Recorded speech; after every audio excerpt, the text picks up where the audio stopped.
Irmãos, hoje nós vamos meditar no capítulo 7 de Mateus.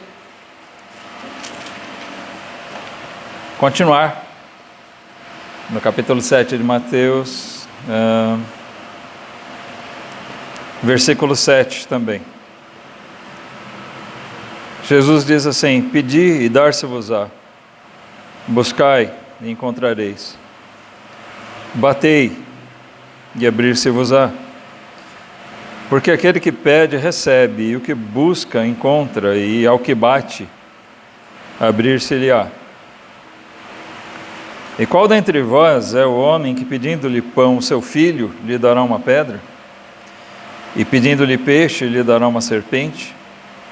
Se vós, pois, sendo maus, sabeis dar boas coisas aos vossos filhos, quanto mais vosso Pai que está nos céus dará bens aos que lhe pedirem. Portanto, tudo que vós quereis que os homens vos façam, fazei-lhe também vós, porque esta é a lei e os profetas. Nós vamos até aqui hoje, versículo 12 de Mateus. Irmãos, esse trecho, o Sermão do Monte, muitas vezes ele é mal interpretado, infelizmente. Me dedicando a estudar um pouquinho mais esse trecho da Palavra de Deus, eu realmente pude ver, irmãos, que o quanto é precioso esse sermão de Jesus. Eu espero que vocês possam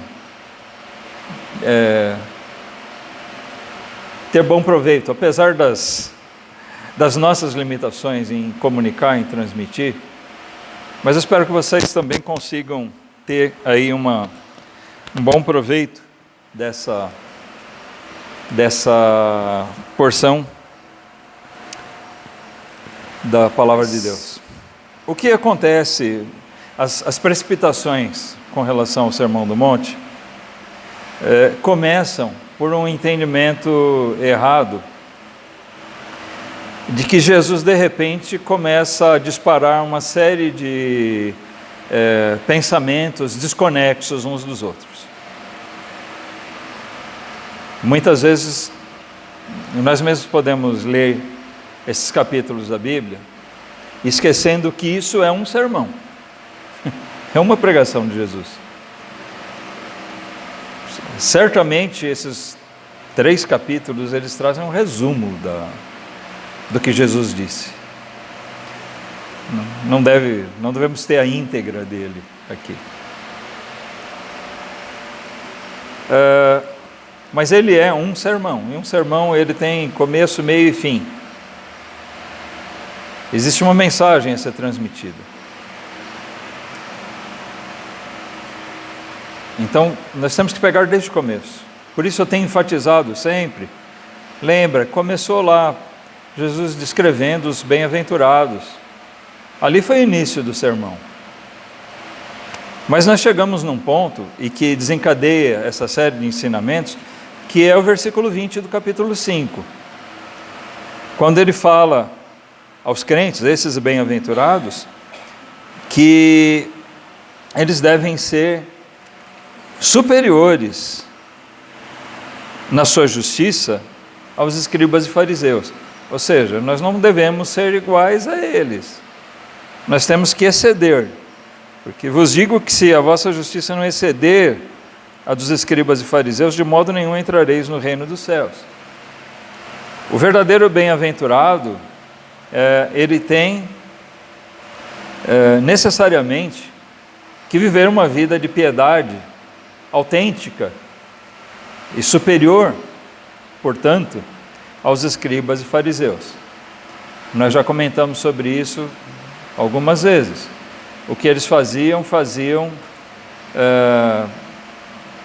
dentro dos seus próprios conceitos, não dos conceitos da palavra de Deus. E a partir daquele versículo, Jesus passa a corrigir a visão dos seus ouvintes e agora dos seus leitores, aqueles que leem o que os evangelistas descreveram do sermão de Jesus, ele passa a demonstrar o que havia de distorcido na fé propagada pelos escribas e fariseus, e por que nós temos que ser diferentes deles. Em tudo isso que nós temos estudado aí há longas semanas, nós vamos encontrar isso. Então, na semana passada, nós meditamos aqui nos primeiros 6 versículos, e nós vimos um desses erros, um desses equívocos, e que ainda é praticado. Nós falamos sobre o grande erro das pessoas isolarem esse versículo 1, não julgueis para que não sejais julgados, e pronto, você não pode me julgar por nada. Mas esquecem que Jesus ensina, sim, que nós temos que julgar, aqui mesmo. A própria palavra de Deus diz que nós devemos julgar, segundo a reta justiça. Então nós estudamos, na semana passada, meditamos sobre qual é o problema de julgar. Por que Jesus disse isso?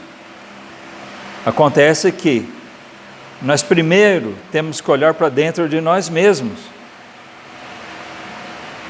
Nós temos que olhar para aquilo que há em nós, para aí sim podermos ajudar nosso irmão, nosso próximo.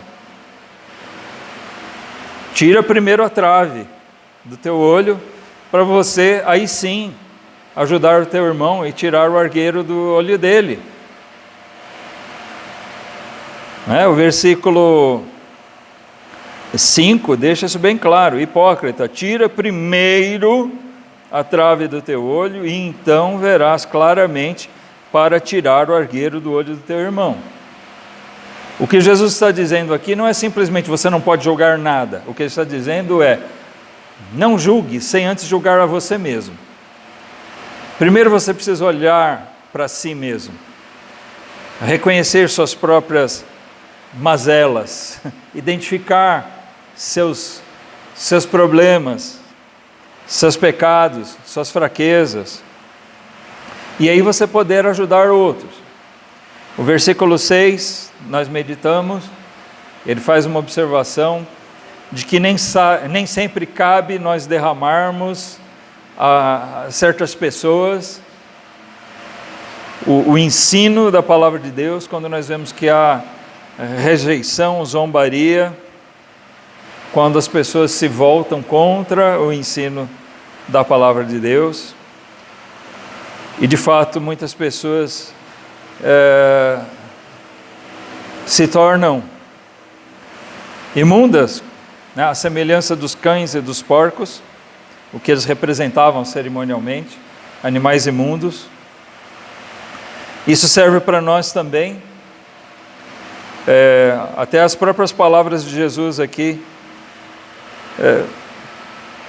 para muitos causa revolta, porque eles se voltam contra Jesus por conta dos ensinamentos dele. Certamente aqueles escribas e fariseus, eles próprios que abominavam os cães e os porcos, eles mesmos tinham dificuldade de admitir que eles se assemelhavam aos cães e aos porcos. Mas então nós partimos para esses versículos de hoje. Até aqui eu comentei do que foi visto na semana passada. Por quê, irmãos? O que nós estamos lendo aqui não pode ser visto como algo totalmente desconexo do que Jesus disse até o versículo 6. Não é outro sermão. Não tem um lapso aqui, entendeu? O sermão de Jesus não é uma série de afirmações desconexas. É um sermão, uma pregação progressiva. Ele vai ensinando uma coisa após outra e uma coisa vai levando a outra. Também aqui nós encontramos muitas vezes pessoas isolando esses versículos, do mesmo modo que isolam, não julgueis, então você não pode me julgar, também Alguns isolam, por exemplo, o versículo 7 aqui, ele diz: pedi e dar-se-vos-á, buscar e encontrareis, batei e abrir-se-vos-á. Pronto. Jesus está dizendo que tudo que eu pedi eu vou ter. E de fato Jesus afirma isso, literalmente. Em Mateus capítulo 21,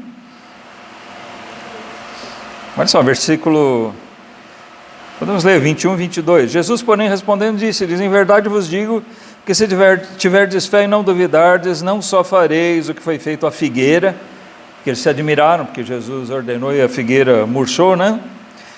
Mas ele diz: mas até se a este monte disserdes, ergue-te e precipita-te no mar, assim será feito. E tudo o que pedirdes em oração, crendo, o recebereis.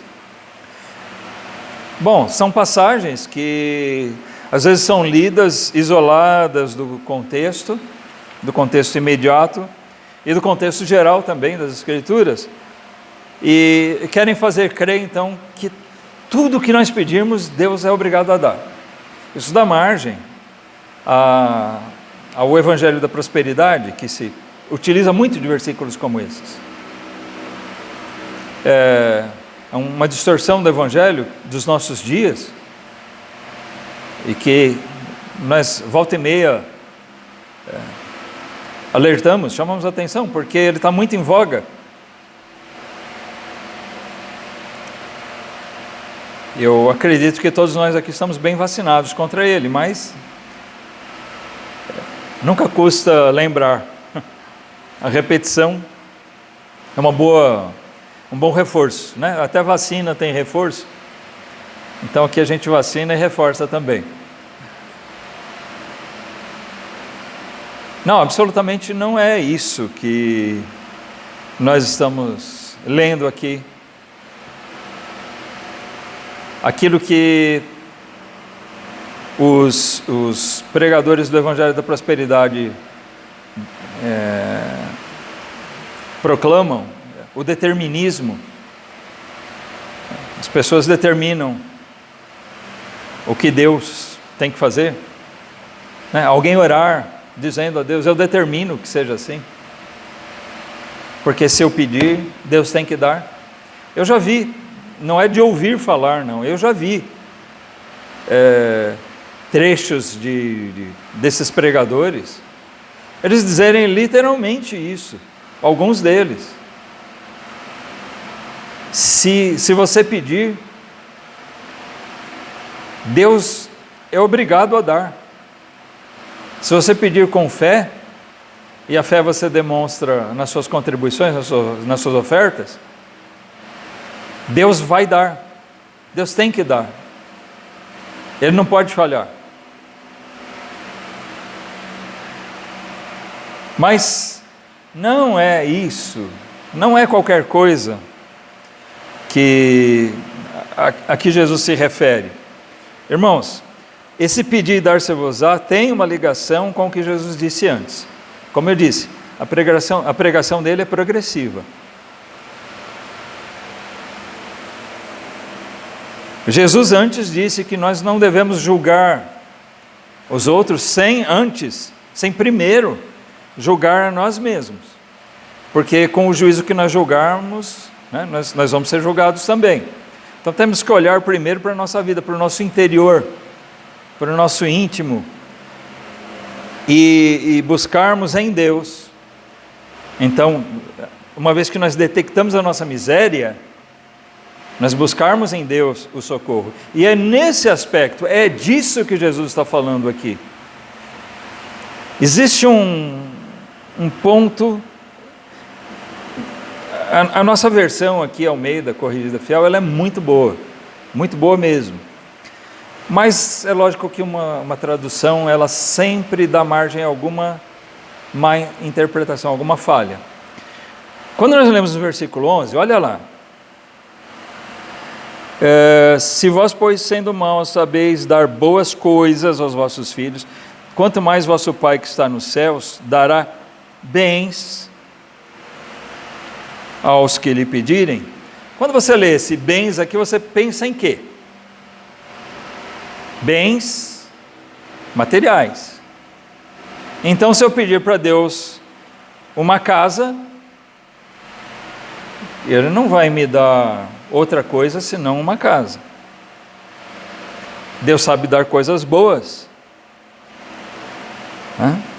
Se até nós queremos dar boas coisas para os nossos filhos, Deus nos dará bens. Essa palavra que foi traduzida aqui por bens, uma melhor tradução dela é idêntica ao que está aqui no começo do versículo. Se nós sabemos dar boas coisas, o nosso Pai que está nos céus também dará boas coisas aos que lhe pedirem. Talvez para não ficar repetitivo aqui, uma questão de mais gramatical, e cabe bens, boas coisas, pode ser boas coisas materiais? Pode, mas não são exclusivamente materiais. E certamente nós podemos ver que a referência de Jesus aqui não é essa.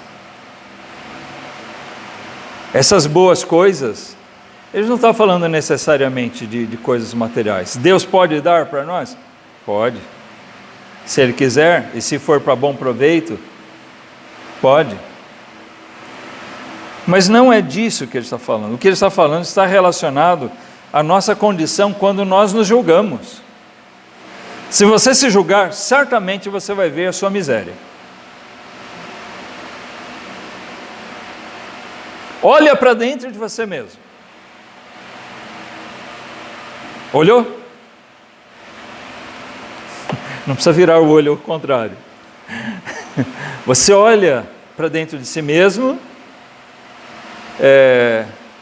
se examinando seu coração, seus pensamentos, suas atitudes.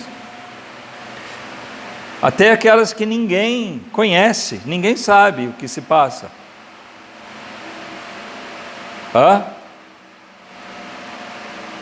Aí você coloca essas coisas que você enxerga em você e confronta elas, pega essas coisas e confronta elas com a palavra de Deus. Então você vai detectar certamente muito da miséria em que você ainda se encontra. Então nós somos levados a enxergar uma necessidade, irmãos, e essa necessidade, ela só pode ser saciada em quem?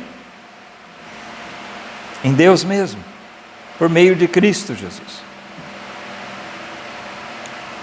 E é por isso que ele diz aqui, clame, busque. Jesus não mudou assim abruptamente de assunto. Aqui é uma sequência. Antes de você julgar o outro e ajudar o outro, julgue-se a si mesmo. E quando você fizer isso, você vai se deparar com uma coisa dura para você mesmo. Então se volte a Deus e peça ajuda a Ele, porque certamente Ele vai te socorrer, certamente Ele vai te ajudar. Em 2 Pedro capítulo 1,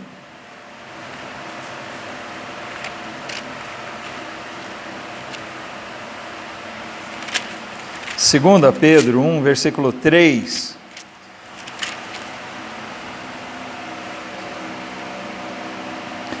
Pedro chega a dizer o seguinte: visto como o seu divino poder nos deu tudo o que diz respeito à vida e piedade, pelo conhecimento daquele que nos chamou, pela sua glória e virtude, pelas quais Ele nos tem dado grandíssimas e preciosas promessas, para que por elas fiqueis participantes da natureza divina, havendo escapado da corrupção que pela concupiscência há no mundo. Irmãos, é disso aqui que Jesus está falando lá. Parece que o apóstolo Pedro, ouvindo as palavras de Jesus, captou perfeitamente o ensinamento.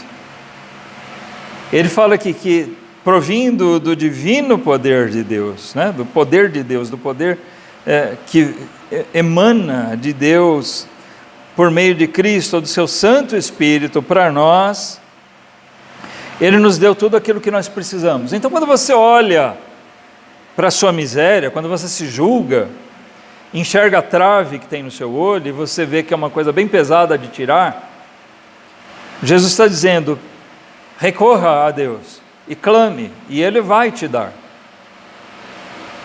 Não há ali uma promessa de que Deus vai nos dar todos os bens materiais que nós queremos, mas esses bens que são proveitosos para nós, e nós vamos, voltando para o texto lá, nós vamos falar um pouquinho mais sobre isso, você pode ter certeza que Deus vai te dar, porque Pedro diz aqui como um fato consumado, que Ele, Deus, no seu poder, nos deu tudo o que diz respeito à vida e piedade. Ou seja, aquilo que nós precisamos para viver uma vida de temor a Deus, para vencer as nossas fraquezas, para tirar essa trave que está no nosso olho, o vigor vem de Deus. Ah, mas é difícil para mim. Sim, é difícil para você. Quando nós olhamos para as nossas fraquezas e nós vemos que nós lidamos com aquilo talvez uma vida inteira,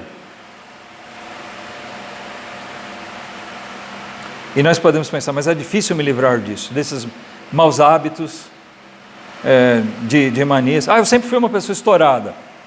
E daí? Deus pode mudar.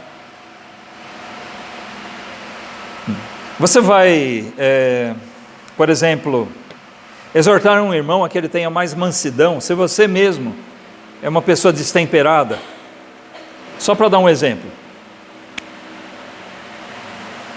Ou talvez você vá corrigir ela por um outro aspecto, mas você traz esse problema. O que é uma pessoa destemperada? É uma pessoa que não tem controle das suas próprias reações. Não tem domínio próprio. Então você pode explodir facilmente, e isso te levar a pecar várias vezes. Irmãos, uma vez, um irmão me falou que um determinado missionário tinha dito tal coisa, e que, na verdade, depois eu descobri que é um provérbio típico americano. Nem sei se a origem é americana mesmo, mas os americanos usam muito essa expressão. Não se ensina truques novos a um cão velho. Talvez você já ouviu, isso tem sido usado aqui. Então as pessoas podem se acomodar e dizer: olha, não adianta, um crente velho, ele já tem tantos vícios, não adianta querer mudar ele já é assim, ele vai morrer assim. Não. Eu e você podemos ser mudados por Deus. Quando nós olhamos o problema, quando nós nos julgamos e nós encontramos o problema, nenhum problema é tão encravado na nossa vida assim, que não possa ser tirado. Basta que nós realmente busquemos isso em Deus. Qualquer um de nós pode ser mudado, pode ser transformado. Nenhum problema é tão arraigado que Deus não tenha poder de tirar. Por quê? Pedro diz: tudo o que nós precisamos para a nossa vida e piedade, ou seja, para o nosso viver aqui, e para o exercício da nossa fé, tudo nos é colocado à disposição por Deus.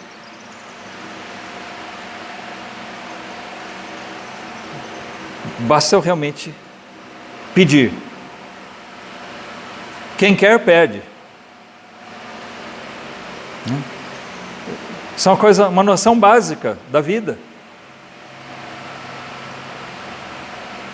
O bebezinho não sabe de nada na vida.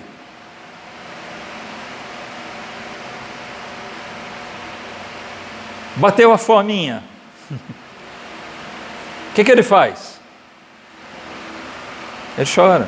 Ele não sabe falar. Mas ele rapidamente entende que chorar é um jeito bom de pedir o alimento.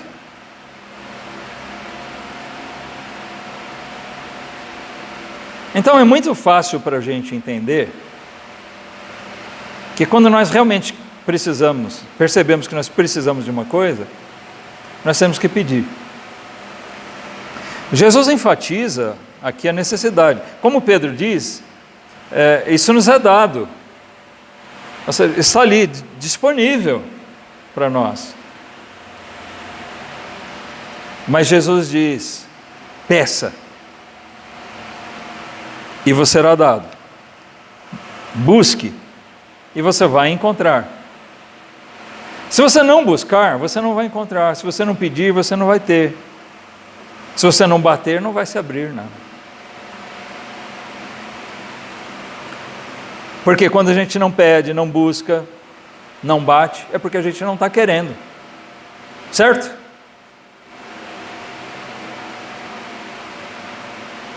Não está querendo. Mas quando nós queremos, nós vamos em busca daquilo.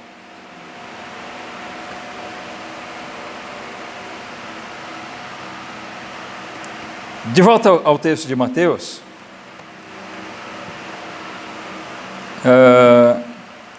nós lemos versículo 8, porque aquele que pede, recebe, e o que busca, encontra, e ao que bate, abrir-se-lhe-á.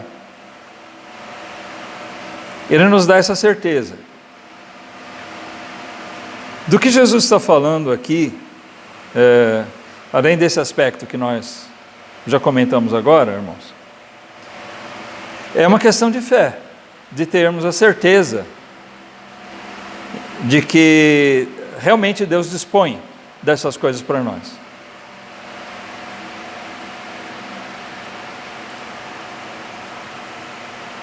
Mas também, ele está enfatizando a necessidade da persistência, da perseverança em oração. Como eu disse, se nós não buscamos, não batemos, não pedimos, é porque nós não queremos. Ou porque nós duvidamos que seja possível. Mas a Bíblia está dizendo, é possível. E Jesus nos assegura, bata e vai ser aberto. Peça e você vai receber. Busque e você vai encontrar. Existe uma ordem de Cristo com uma promessa. Mas calma lá, vamos lembrar, reforçar, que Jesus não está aqui, então, apregoando a busca de bens materiais. Deus não se coloca como um Papai Noel para distribuir presentes. O que é que importa a Deus nos dar?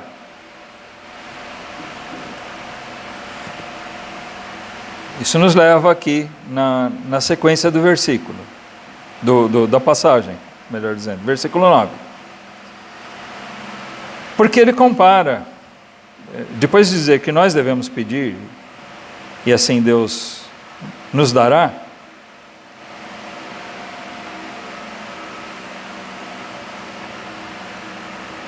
ele diz no versículo 9, qual dentre vós é o homem que pedindo-lhe pão o seu filho lhe dará uma pedra? E pedindo-lhe peixe, lhe dará uma serpente. Se vós, pois, sendo maus, sabeis dar boas coisas aos vossos filhos, quanto mais vosso Pai que está nos céus, dará boas coisas aos que lhe pedirem. Então, relendo aqui para lembrar, ele faz uma comparação de Deus como um Pai, que está pronto a atender os nossos pedidos.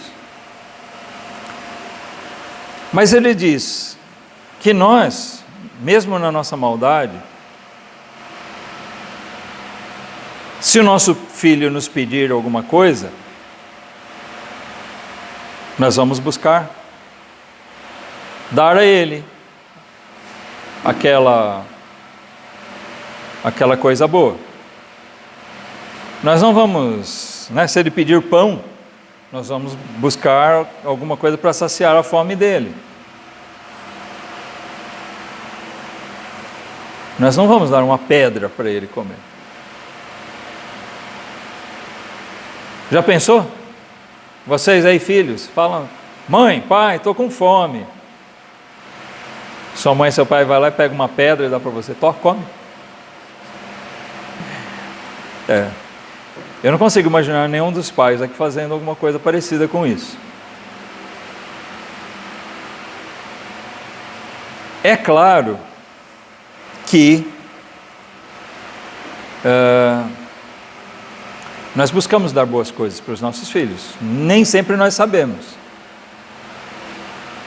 Se um filho chegar e falar: pai, mãe, me dá um veneno que eu quero morrer. Nossa, que coisa grotesca, né? Que pai daria? Fala: não, meu filho quer fazer o quê, né?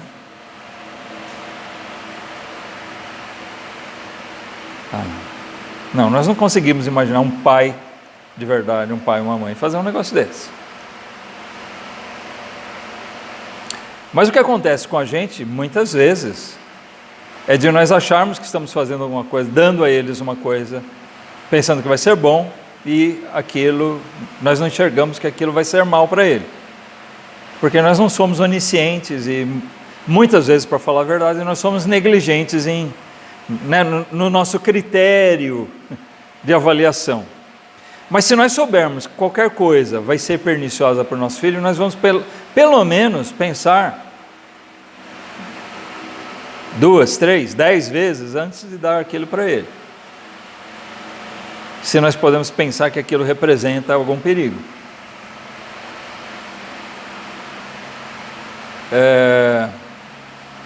Por exemplo, uma coisa que eu jamais daria para um filho meu: uma moto. Eu poderia dar um carro, né, se eu tivesse condição, dar um carro para um filho. Mas uma moto, do jeito que eu tenho trauma de motocicleta, né, o perigo iminente que eu vejo naquilo, eu jamais daria para um filho meu. Jamais.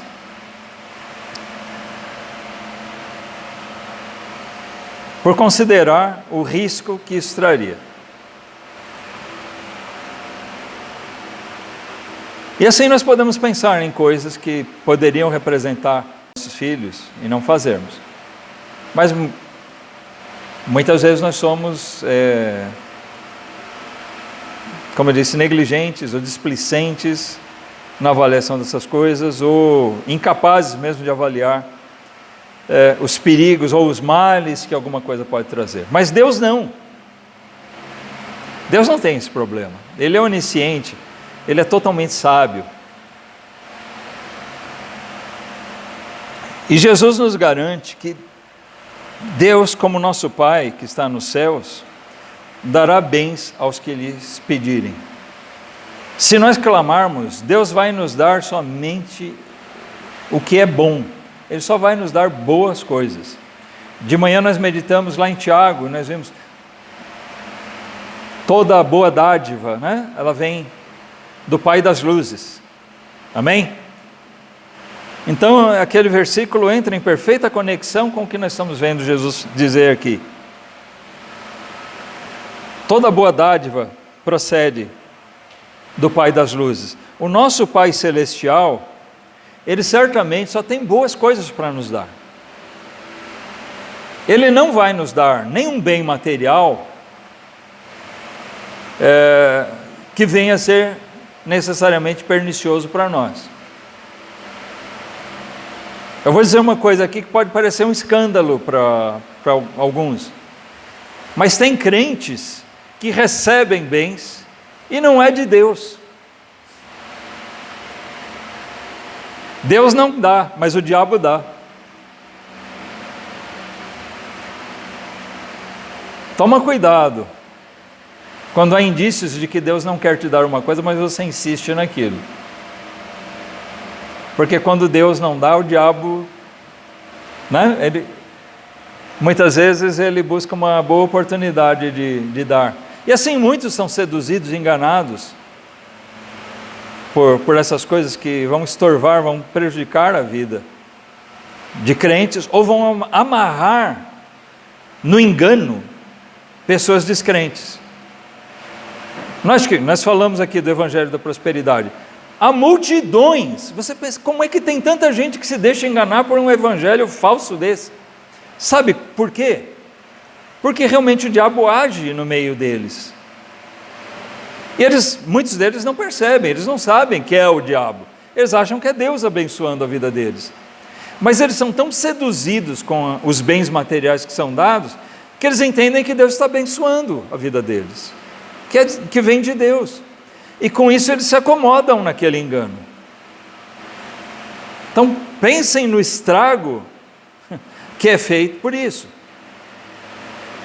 mas que também pode ser feito na nossa vida. Agora pode ter certeza de uma coisa: Deus, o nosso Pai, Ele não vai nos dar alguma coisa má. Dele só procedem boas coisas.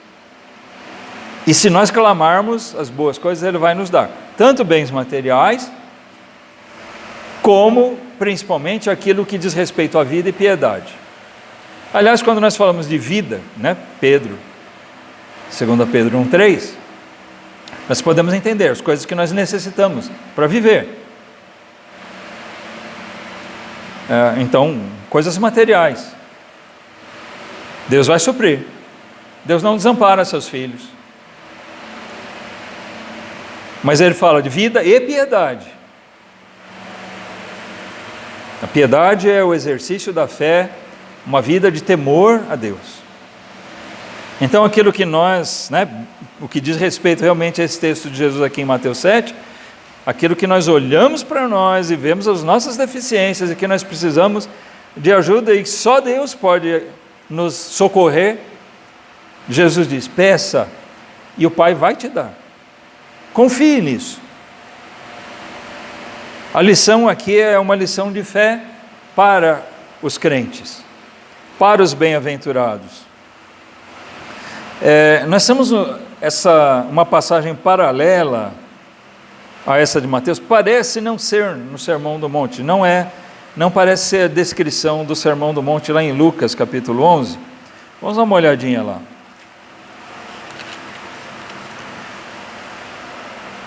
Às vezes eu digo isso, Jesus, nós podemos entender pelas narrativas dos evangelistas, que Jesus muitas vezes repetiu certas coisas, certos ensinamentos, em situações diferentes. Então é por isso que aparece uma situação diferente pela narrativa de um evangelista e de outro. Um diz que Jesus disse aquilo numa determinada ocasião e o outro diz que foi em outra ocasião. Coisas que um evangelista diz que aponta como tendo sido no começo do ministério de Jesus e outro aponta como sendo lá no final. Aqui no capítulo 11 de Lucas, versículo 5, nós podemos ver a partir do versículo 5, né? Olha só, ele diz: disse-lhes também: qual de vós terá um amigo, e se for procurá-lo à meia-noite, e lhe disser: amigo, empresta-me 3 pães? Pois que um amigo meu chegou à minha casa, vindo de caminho, e não tenho o que apresentar-lhe, não tenho o que lhe dar, né?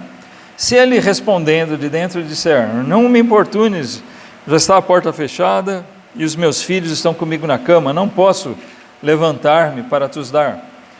Digo-vos que, ainda que não se levante a dar-lhes, por ser seu amigo, levantar-se-á, todavia, por causa da sua importunação, e lhe dará tudo o que houver mister.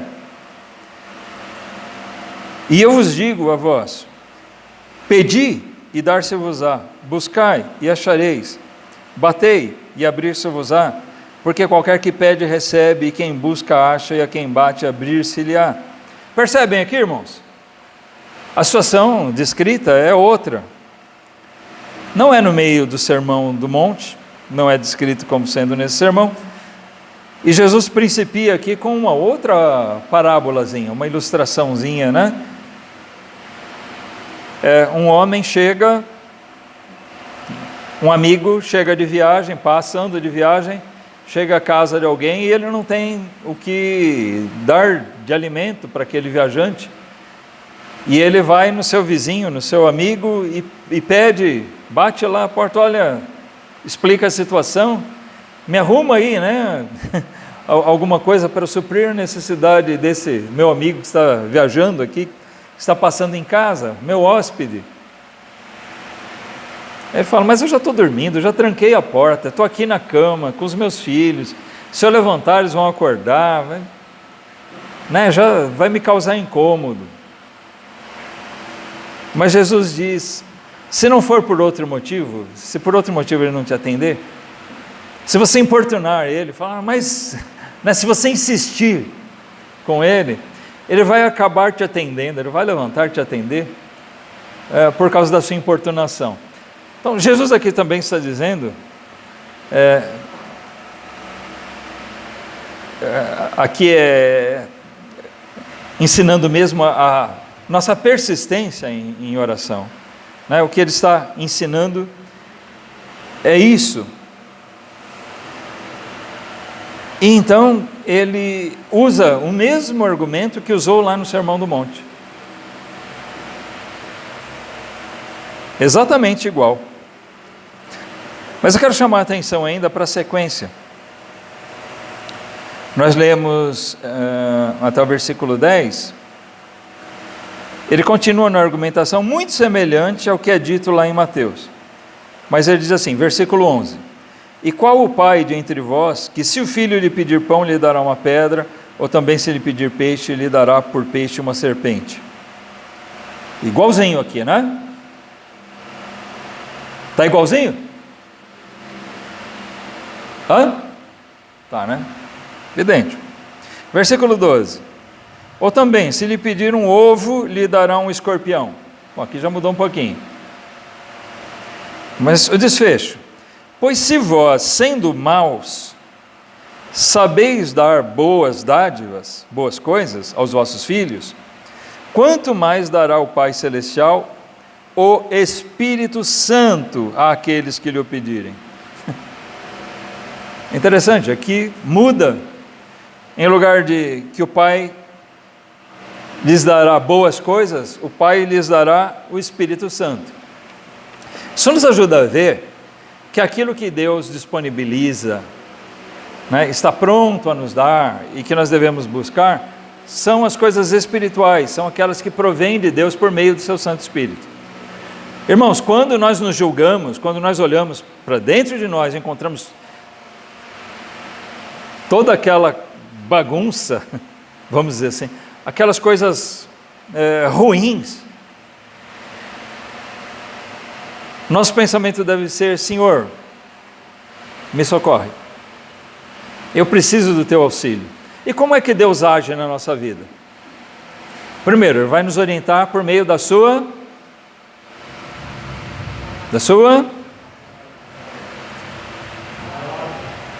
pode falar alto. Isso, fala alto mesmo, palavra. Ele vai nos orientar por meio da sua palavra. Mas quem vai dar sentido na palavra ao nosso coração? Quem? O Espírito Santo. Amém. É para falar alto mesmo, senão eu não ouço. Sim, é por isso que Jesus diz aqui, o crente já tem o Espírito Santo, tá certo? Nós somos selados com o Espírito Santo. Mas em que sentido Jesus está dizendo aqui que o crente que já tem o Espírito Santo vai pedir e Deus vai dar do Espírito Santo? Ele vai conceder mais do seu Espírito, no sentido de que ele vai nos socorrer, aquele agente de Deus na nossa vida que pode mudar as coisas, que pode realmente nos ajudar a tirar essa trave e para que nós possamos ser disponibilizados para ajudar o nosso irmão e tirar o argueiro do olho dele. É o Espírito Santo que vai fazer isso. Se nós ficarmos olhando para nós e vermos, realmente eu sou bem falho, mas fazer o quê, né? Eu sou assim. O complexo de Gabriela. Eu nasci assim, eu sou sempre assim. Dizia uma música aí. Não!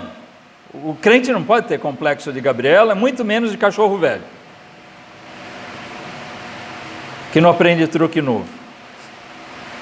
O crente é alguém que tem que estar sempre pronto a ser mudado para melhor, amém? Ser transformado.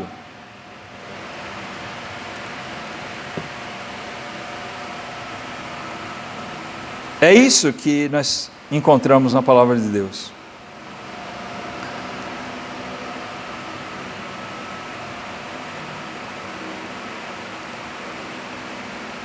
Se nós olharmos para esses versículos só esperando, Deus promete bens, esperar coisas materiais, não é nele que nós vamos encontrar. Aliás, nós meditamos em Tiago hoje. O mesmo Tiago diz lá no capítulo 4, que muitas vezes nós não temos as coisas, porque nós pedimos para o nosso deleite, nosso próprio deleite. Notem que existe um contraponto disso, irmãos. Se nós pedirmos coisas para Deus só para o nosso prazer, para o nosso deleite, Deus não tem nenhum compromisso em nos dar isso. Não, porque não é disso que Jesus está falando. O compromisso de Deus é em nos dar do seu Espírito, em nos dar daquilo que nós precisamos para ser realmente mais bem-aventurados, para sermos ainda mais abençoados espiritualmente, fortalecidos. Nós precisamos do auxílio do Espírito Santo, irmãos. Nós precisamos da ajuda de Deus. Nós não temos capacidade de mudar qualquer coisa sozinhos. Nós não temos a capacidade de reformar nossa vida sozinhos. Nós precisamos de Deus. Então Jesus diz: peça, busque, bata. Senhor, me ajuda. Peça a cada dia. Senhor, me mostra meus erros. Senhor, me ajuda a vencer minha própria carne. Senhor, tira isso de mim. É isso que ele ensina. Não é você ficar pedindo: Senhor, me dá um carro, me dá uma casa de campo, me dá um bom emprego. A gente pede um monte de coisa, irmãos. Muitas vezes a gente olhar os nossos pedidos de oração, eles são pífios, eles são ridículos. Nós pedimos por coisas passageiras. Ficamos pedindo, tudo bem, né? Nós temos nossas necessidades. Eu não estou dizendo que não devemos pedir, não podemos. Mas nota que muitas vezes nós colocamos as ênfases, nós pegamos as listas de oração, saúde de fulano, emprego para ciclano, o plano de comprar um carro, uma casa ou tal coisa de Beltrano. Nós não vemos um pedido: Senhor, abençoa a minha vida para eu vencer minhas fraquezas. Muitas vezes, quando nós pedimos oração assim, é bem genérico, né? Orem pela minha vida espiritual. Mas o quê? Muitas vezes nós não queremos abrir aquilo, né? Mas é bom, se nós olharmos para dentro de nós e vermos essa miséria, eu diria, é até bom que a gente tenha vergonha de falar, tá? Só que é lógico que quando nós pedimos oração, né, orem pela minha vida espiritual, muitas vezes as pessoas não vão saber exatamente do que. Qual é o problema? Qual é a coisa? Qual é a questão? Mas amém, se você está pedindo oração nesse aspecto, pela sua vida espiritual, e se você mesmo está orando e buscando, você está fazendo a coisa certa. Amém? Continua assim. O que não pode é a gente só olhar para coisas materiais. Orar por um emprego. Deus sabe que você precisa de um emprego. E se você teme a Deus, você é um filho, busque e Deus não vai desamparar seus filhos. Lembre-se, Ele nos dá tudo o que é necessário para a vida e piedade. Peça a Deus, busque. Tá. Não se inquiete, Jesus já falou sobre isso aqui no Sermão do Monte.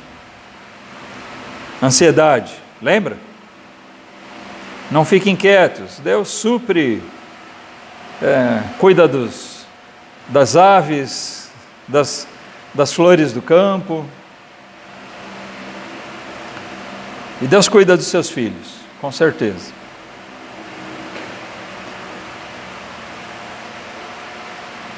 Mas nós devemos olhar, irmãos, para aquelas coisas que são eternas.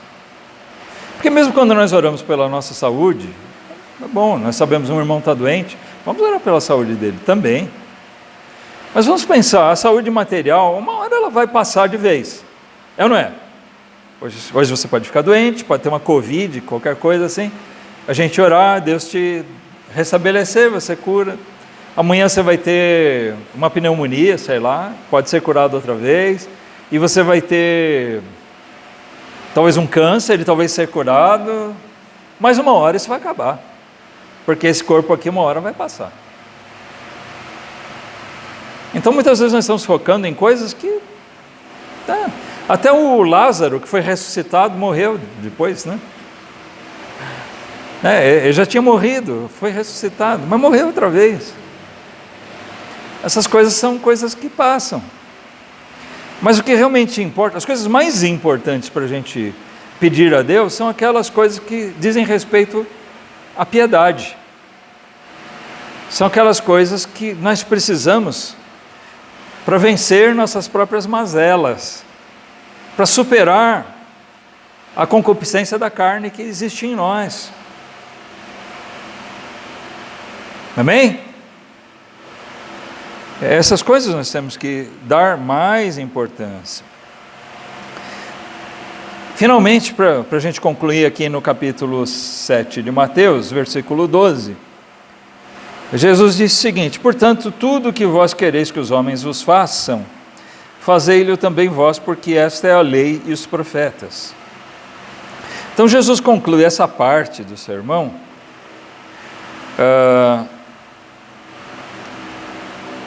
fazendo uma relação direta aos primeiros versículos desse capítulo, irmãos. Nós temos a tendência de ligar única e exclusivamente a questão do pai que dá o que é bom para o seu filho que pediu. Mas notem que ele não está falando aqui de filhos e pais, ou de pais e filhos. Mas ele diz: tudo que vós quereis que os homens vos façam, fazei-lhe vós também. Você, como um crente em Cristo, como um servo de Deus, você quer ser ajudado?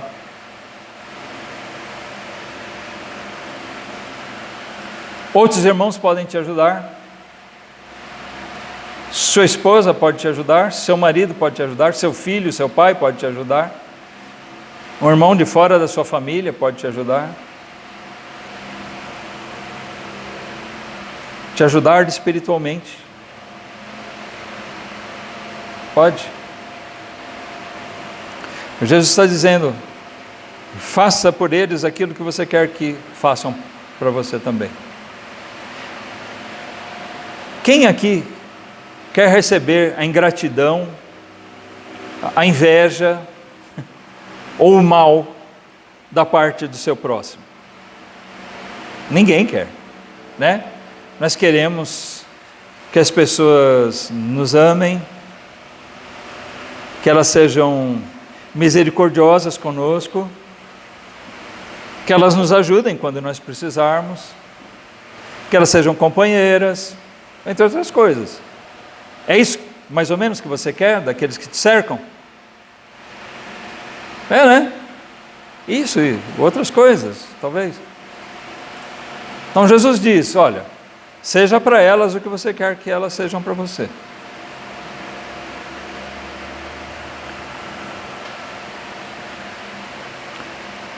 Então, eu tenho que pedir a Deus ajuda, o socorro de Deus, para tirar a trave do meu olho. Eu conto com a ajuda dos meus irmãos. Deus usa dos nossos irmãos para isso também. Mas eu não devo esquecer de ajudar o meu irmão em tirar o argueiro do olho dele também. Os homens maus que querem andar no erro, no pecado, eles consideram, não mexa comigo, não vem querer tirar o argueiro do meu olho, falar de alguma coisa da minha vida. Mas alguém que teme a Deus realmente, ele vê com bons olhos quando alguém com amor, alguém que você vê que é zeloso, alguém que cuida, que busca em Deus, de ter uma vida dedicada, de piedade ao Senhor, e essa mesma pessoa vem amorosamente te ajudar. O crente tem prazer nisso, não tem?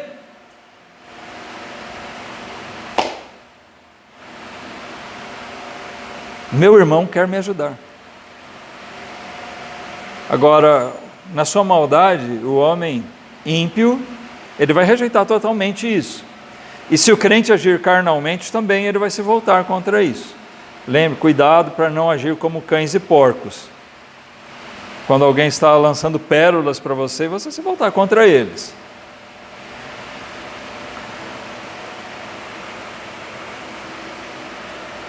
Mas aqui nós encontramos uma regra de ouro, irmãos, entre o povo de Deus.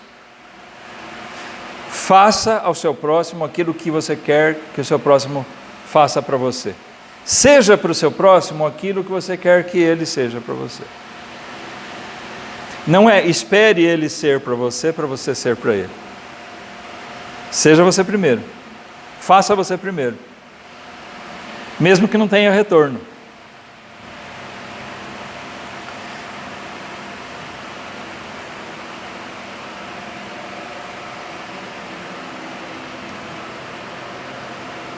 Jesus disse que nisso consiste a lei e os profetas. Nós não podemos esquecer dessas coisas práticas, irmãos. De manhã nós meditamos sobre Tiago, um livro extremamente prático. Vocês lembram no Velho Testamento? Deus cobra diversas vezes do povo nas suas faltas. Ele condena o povo pela sua idolatria, pela rebelião do povo. Mas tem uma coisa que volta e meia é enfatizado: a falta de cuidado deles para com as viúvas e os órfãos, a falta de compaixão, a falta de misericórdia. O amor ao próximo está na lei, o amor verdadeiro, o amor prático. Por isso Jesus diz, a lei e os profetas falam sobre isso. É o cumprimento da lei. Bom, então eu devo buscar ser bênção na vida do meu irmão. Para eu ser bênção na vida dele, primeiro a minha vida tem que ser trabalhada por Deus. Por quê? Se eu for com as minhas ideias próprias, minhas ideias tortas, eu vou prejudicar o meu irmão. Então, por isso primeiro, antes de enxergar as coisas, o que há na vida do meu irmão, para poder ajudar a ele, eu tenho que olhar para a minha própria vida, tenho que enxergar os problemas, clamar a Deus pelo socorro dele para comigo, e aí sim eu vou ajudar meu irmão.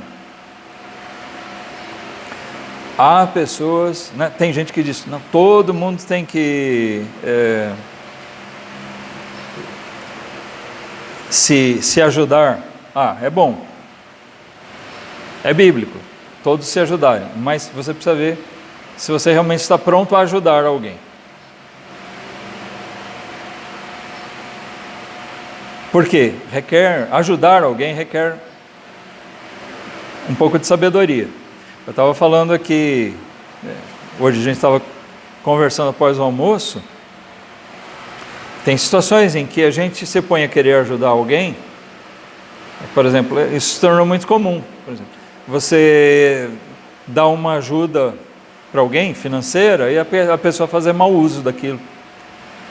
A pessoa diz que quer um dinheiro para tomar um café, comer um pão, e ele pega aquele dinheiro e vai comprar droga, bebida.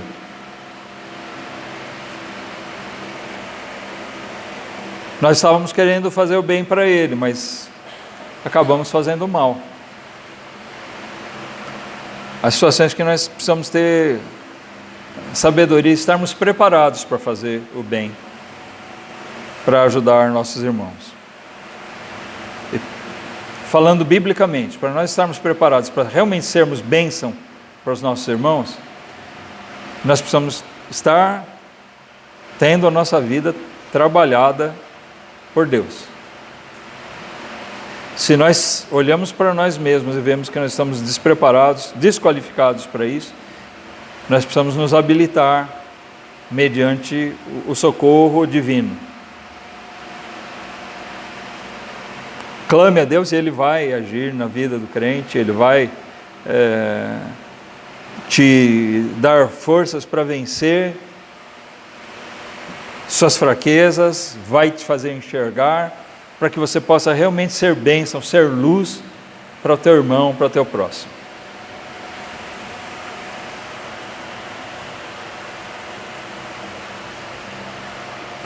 Na sequência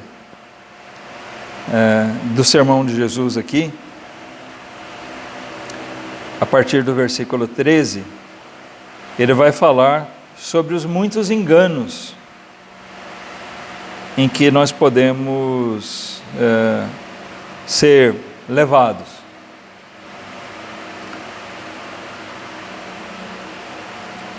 E, na verdade, isso é o desfecho de todas essas coisas que Jesus tem ensinado no seu sermão. Os cuidados que nós temos que ter para que aqueles ensinos que Deus nos deu na sua palavra e que já foram distorcidos pelos escribas e fariseus e foram corrigidos por Jesus, que eles não venham a ser distorcidos por outros também. Então nós temos que ser atentos a essas coisas. E nós vamos meditar sobre isso, se Deus nos permitir, no domingo que vem, concluindo o nosso sermão do monte aqui, esse precioso sermão. Mas, irmãos,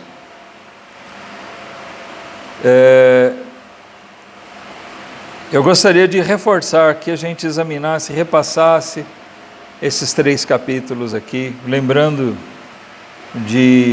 desse conteúdo precioso do que Jesus tem ensinado. Tá? Porque até aqui nós vimos Jesus colocando a palavra de Deus, colocando a própria lei dentro dos parâmetros corretos. Leia esse sermão como um sermão, não como coisas desconexas. Uma etapa do sermão leva ao outro, nos leva a considerar o que Jesus tem a dizer por último, né? Ou depois. Que nós possamos, né, mediante o que nós estudamos hoje, que nós possamos ser bênção ao nosso próximo, que nós realmente busquemos em Deus o socorro que nós precisamos, para aí sim podermos ser luz para aqueles que estão em trevas, para podermos ser bênção àqueles que também carecem de ajuda. Que Deus use da sua palavra, que Deus nos dê mais do seu Espírito, que Deus nos envie irmãos amorosos, irmãos piedosos, para que eles sejam um instrumento para o nosso crescimento e o nosso fortalecimento espiritual. Nós precisamos disso. Eu olho para trás hoje, irmãos, e dou graças a Deus, porque em diversos momentos Deus colocou homens piedosos, irmãos tementes a Deus, preparados, irmãos que estavam olhando para a sua vida, enxergavam suas dificuldades, buscavam em Deus, e eu via neles esse temor, e eles foram muito úteis para mim. Eles também me abençoaram grandemente com as suas vidas. Que nós possamos ser isso uns para os outros também.